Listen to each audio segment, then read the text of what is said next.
Greetings, beloved Princeton United Methodist Church community. It's Pastor Jenny here, and I'm reading today from Luke chapter 9, verses 23 and 24. Then Jesus said to them all, "If any want to become my followers, let them deny themselves and take up their cross daily and follow me. For those who want to save their life will lose it, and those who lose their life for my sake will save it." This is the word of life. Thanks be to God. As we continue our journey through Lent, learning to die, this is a really, really important passage for us.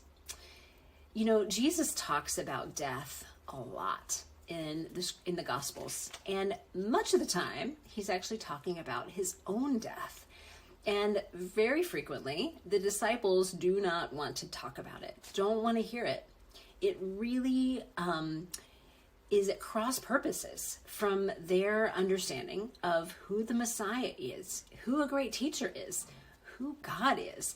To think about Jesus dying just in part doesn't compute, and in part it's really scary. It's really scary for a lot of us to think about death in general, to think about our own deaths, to think about the deaths of those who we love. And Jesus is inviting us into his own death, into his death in some really interesting ways. You know, this passage shows up in several of the Gospels, or a version of it. And this line, "For those who want to save their life will lose it, and those who lose their life for my sake will save it," is it's such a difficult one to hold on to. And I think it's operating, much of Scripture does this, it operates at multiple levels all at the same time. It can mean different things for us at different moments in time. In fact, again, I've mentioned before, this is part of what I love about Scripture, part of why it is the living word for us. And it is hard, it's challenging. When I think about this, an image often comes to my mind of this kind of flailing, this panicking thing that we often do, that we tend to do, whether we do it physically or whether we do it more kind of emotionally, mentally, out of some anxiety. But this desire to like hold on, to keep what we know, to fight for survival, to hold on to things just as they are because maybe we like it, or maybe because it's what we know. And what could be is terrifyingly frightening. We don't know, and that uncertainty, the possibility that it could be worse, that it could be scarier, that it could be more difficult than it is already, can cause us to just flail, can cause us to panic and be filled with anxiety, and we do all sorts of stuff. This by flailing, I mean all these kind of gymnastics, these things that we do to just hold on to whatever it is. I picture this sometimes in water, that somebody who is struggling to get to the surface, to kind of save their life, may be so panicked that they're making it all kind of worse. They're making it less likely that they're going to get to the surface and find that air to breathe and the calmness above the surface of the water.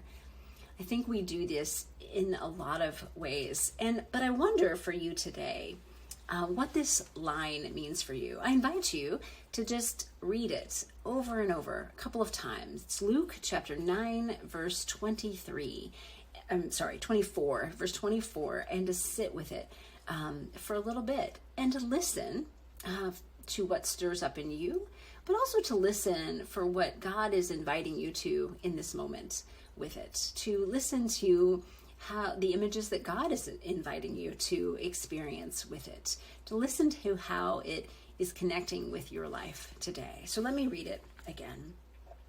"For those who want to save their life will lose it, and those who lose their life for my sake will save it." For those who want to save their life will lose it, and those who lose their life for my sake will save it. I commend these words to you, and in in your meditation and your reflection and your prayer, and to see where it leads you.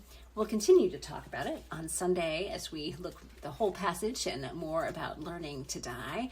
I do also want to commend to you our Lenten devotional booklet. If you haven't received it yet, please look for it. The hard copies, these paperback copies, did come in finally, and so we will have some hard copies at church on Sunday that you can get. There is also in this email, of course, a link to the Kindle version that you can get right away, and the free PDF version that you can have for the whole time, should you want. Also, if you were in church on Sunday, you had the opportunity to pick up one of these little satchels with a little wooden cross in there and a little note from us. We have more of these, so if you were not at church on Sunday and you will be there this week, then get yours. If you are a remote worshiper and would like us to send you one of these, let us know and we will be happy to do that. You can let us know in the church office. There is a Lenten seasonal group that is underway right now. It'll meet on Sunday morning at 8:45. I also want to commend to you our conversation series. We have a three-part series. They are standalone. If you want to just come to one, that's totally fine. But they also kind of combine to continue to help us dig into our Lenten theme. And the first one of those is going to happen on March the 3rd. Dr. Burrell, a local palliative care doctor, a physician of some of the people in our congregation, will be speaking with us. He'll be sharing he'll be in some conversation with Pastor Taylor, and then there'll be a chance for some questions and answers. But he's going to talk to us some about the physiological ways of dying, but he'll also be in conversation with Taylor about how this what this means for us, or how this connects with our faith, our spiritual life. I think it will be a really rich and meaningful time. In fact, it's Dr. Burrell's organization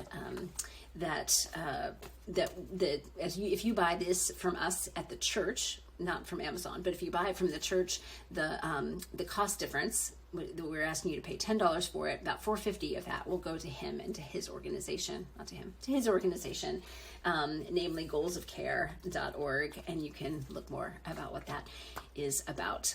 He's also mentioned in our book in the review of Being Mortal, so you can look there for more information too. But we would love for you to come to either any of our conversation series, March 3rd, March 10th, March 17th. Each of those days there will be an activity after church. There's an opportunity to have lunch together, and then move through a time of conversation around our Lenten Learning to Die series. So bring a friend. This is a good opportunity. I know it's a strange thing to invite people to at one level, but I think many, many, many people in our world are at some level needing and wanting to talk about these things more. So I commend that to you as well. Friends, it is always a wonderful, beautiful thing for me to be on this journey with you. Remember that you are enough because God is enough. Remember that you were created for joy and for life, and these conversations about death are actually helping us to embrace that joy and embrace that life even more. I will see you very soon, and may you be full of blessings. May you be blessed to be a blessing today. Peace.